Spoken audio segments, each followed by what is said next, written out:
Hi friends, അപ്പം നമ്മളിന്ന് മിന്നുവിനൊരു gift കൊടുക്കാൻ പോവാണ്. ഇതാണ് സാധനം. അപ്പം നമുക്ക് മിന്നുവിനെ ഇങ്ങോട്ടേക്ക് വിളിക്കാം. മിന്നു, നീ വാ.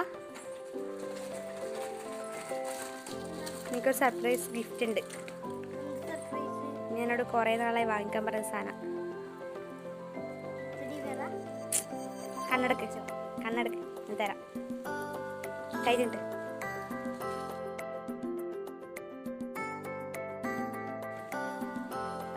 ആ തുറന്നു.